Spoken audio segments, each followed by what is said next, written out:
Bismillahirrahmanirrahim. Assalamualaikum warahmatullahi wabarakatuh. Alhamdulillahirabbil alamin. Alhamdulillahilladzi anzala sakinata fi qulubil mu'minin liyazdadu imanan ma'a imanihim. Asyhadu an la ilaha illallah wahdahu la syarikalah wa asyhadu anna Muhammadan abduhu wa rasuluh.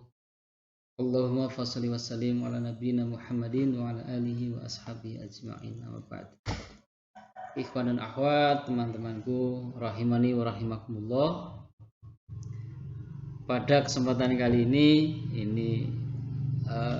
tiba-tiba membahas tentang dasar hukum infak. Ini hari ini tadi barusan, yakni Senin tanggal 28 ini ya, 28 November 2022. Kebetulan pagi ini jadwal kami untuk menyampaikan materi untuk santri-santri di pesantren Darut Taubah Nusa Kambangan. Kebetulan materinya tentang ibadah harta. Sudah beberapa pembahasan tentang zakat, tentang zakat fitrah, urutan sih dari dulu materi ubudiyah. Kebetulan pagi ini materinya tentang ibadah harta sampai kepada bab tentang infak. Lah tadi dari bahas tentang pengertian dan seterusnya berapa dalil. Nah, hanya kami ingin sharing ini satu ayat yang sudah sering dibaca dan insya Allah sudah banyak yang mengamalkan. Surat Al-Munafikun ayat 10.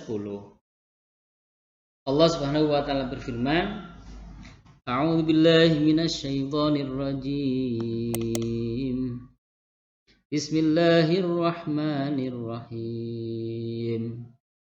وَأَنْفِقُوا مِمَّا رَزَقْنَاكُمْ مِنْ قَبْلِ أَنْ يَأْتِيَ أَحَدَكُمُ الْمَوْتُ فَيَقُولَ رَبِّ لَوْلَا أَخَّرْتَنِي إِلَى أَجَلٍ قَرِيبٍ فَأَصَّدَّقَ وَأَكُنْ مِنَ الصَّالِحِينَ. Wa anfiku, dan infaklah kalian. Ini mengingatkan saya dan semua yang menyimak. Mari kita ingat kembali tentang firman Allah, perintah untuk infak.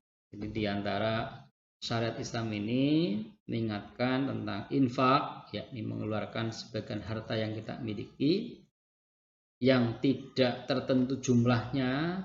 Artinya tidak ada ketentuan harus sekian persen, nggak ada dalam ayat Al-Quran terkait dengan infak. Nah makanya kalau orang yang infak mungkin ada yang lebih dari 2,5% mungkin. Bahkan mungkin ada yang 5%, mungkin 10%, cuma nggak di persen. Karena di persen mungkin ada yang lebih dari itu. Itu perintah Allah untuk menyisihkan sebagian hartanya, wa anfiku mimma razaqnakum, dari apa yang telah kami Allah rizkikan kum kepada kalian. Kita harus sadar bahwa semua yang ada pada kita, rizki yang kita miliki, terlebih berupa harta yang bisa dihitung, itu semuanya adalah dari Allah. Allah yang memberikan rizki. Maka ketika Allah mengingatkan agar infak, ya wajar loh, itu pemberian Allah. Dan itu bukan semua hartanya, hanya sebagiannya, hanya sebagian rizkinya saja, tidak semua diinfakkan. Kemudian dalam ayat ini, kapan infaknya? Min qabli ayatiya ahadakumul maut, yakni sebelum ayatiya datang ahadakum kepada salah seorang dari kalian, opo al mautu, kematian. Al-maut ini jadi fa'ilnya di ayat dia. Ahada ini maf'ul bihnya. Jadi datang ahada ing salah seorang di antara kalian, opo al-mautu, kematian. Jadi ya kesempatan untuk infak tentunya ya sekarang mumpung masih hidup. Nah, karena orang mati udah nggak bisa infak. Orang mati nggak bisa infak, tinggal menikmati hasil dari amal ketika di dunia. Jangan sampai terjadi fayaqula rabbi laula akhartani ila ajalin qarib. Lalu ia berkata, ya Tuhanku, ya Rabbi, mengapa engkau tidak menangguhkan kematianku sampai waktu yang dekat, yang menyebabkan aku dapat bersedekah dan aku termasuk orang-orang yang soleh. Ya, ada orang-orang yang nanti akan menyesal, kenapa dulu saya nggak sedekah. Kalau mati tahan dulu, jangan mati dulu, hidupkan lagi, saya akan sedekah dan menjadi orang-orang yang soleh dan akan bergabung dengan orang-orang yang soleh. Nah, ini udah dikasih tahu dulu. Mari kita bareng-bareng, ya Allah, semoga saya, anak saya, kita semuanya bisa menjadi orang-orang soleh mau masih hidup dan bisa sedekah, bisa infak. Jangan sampai kematian datang baru ngajok ketemu mburi, gitu kan? Nyesel. Orang Jawa itu ngajok ketemu mburi, nggak ada orang ngajok di depan. Makanya mari, mumpung sudah dibocorkan nih, udah tahu ayatnya ya. Jadi mumpung masih hidup, mari kita belajar menjadi orang yang soleh. Kemudian mudah-mudahan termasuk orang yang soleh, bisa infak, bisa sedekah, bisa berbuat baik. Mumpung masih hidup, jangan sampai kemudian sudah datang kematian baru kita kepengin sedekah, kepengin berbuat baik, yang mboten enten wektale pun telas niku. Habis waktunya. Nah, dalam tafsir Ibnu Katsir di antaranya terkait dengan ayat ini tertulis begini. Beliau menulisnya faqul mufarriti yandamu indal ikhtidar. Setiap orang yang melalaikan kewajiban pasti akan merasa menyesal di saat yang akan datang, yakni ketika nyawa meregang nyawanya, maksudnya ketika akan kematian. Kenapa dulu saya nggak berbuat begini dan begitu? Itu akan menyesal. Kemudian wayas adu tulal mudati walau syai'an yasiron. Ia akan sa'ala yas'alu meminta agar usianya diperpanjang, sekalipun hanya sebentar, untuk bertobat dan menyusul semua amal yang telah lewat diperbuat, termasuk dalamnya adalah bersedekah. Akan menyesal, kenapa dulu nggak beramal, kenapa dulu saya belum sempat bertobat, kenapa dulu saya nggak melakukan ini dan begitu. Itu kan nanti penyesalan yang sudah tidak ada gunanya kalau sudah kematian datang. Nah, kemudian yasta'jibu wa yastadriku ma fatah wa hayhatakana makana wa atamahu atin wa kullu bihasabi tafridih.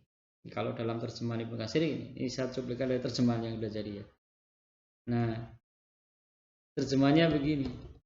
Tetapi alangkah jauhnya, karena nasi telah menjadi bubur, masing-masing orang akan menyesali kelalaiannya. Dikatakan jadi bubur kalau udah mati, memang mati udah nggak apa lagi diperbaiki mana. Jadi kalau nasi telah menjadi bubur, kematian sudah datang, itulah buburnya, ya udah nggak bisa lagi diperbaiki. Nah, beda dengan halnya ketika contoh misalnya, saya pernah mendengar kajiannya Ustadz Agim, beliau menyampaikan nggak apa-apa jadi bubur, gitu kan? Masih bisa diperbaiki. Coba ditambah kacang, ditambah ayam, ditambah topping yang enak lainnya, itu masih bisa diperbaiki walaupun udah jadi bubur. Niku menawi tentunya bisa begitu. Kalau masih di dunia masih bisa diperbaiki. Jadi walaupun jadi bubur bisa, tenang aja, kita cari solusi. Itu kan di dunianya. Makanya mau masih di dunia masih nggak apa-apa, mari jadi bubur nggak apa-apa. Masih di dunia masih bisa diperbaiki. Nah, dalam peringatan ayat ini, itu kalau buburnya sudah kematian datang, nggak bisa lagi diperbaiki. Nah, maka melalui ayat ini, mari saya mengingatkan diri saya dan kita semuanya bahwa kesempatan yang Allah berikan untuk bisa beramal, meningkatkan kebaikan, yang manalah, di sisi mana kita bisa beramal. Mungkin ada yang diluaskan hartanya, di sisi hartanya ada wakaf, sodako, zakat. Kemudian di sisi yang lain, orang-orang solih itu tadi di ayat akhir ini, waku minas solih, itu kan kebaikannya bukan hanya masalah harta. Kebaikan dalam berbagai bidang itu bisa. Orang yang nggak bisa hartanya, mungkin tenaganya. Bukan tenaganya, ya mungkin pemikirannya. Atau paling minimal tuh nggak menghalang-halangi kalau ada kebaikan gitu. Jadi tidak mencegah, bahkan kemudian tidak membenci. Wah, itu kan sudah menjadi ikut andil juga. Sudah enggak harta, enggak tenaga, enggak pikiran, malah nyari celah gimana menghentikan kebaikan itu. Wah, itu parah sekali.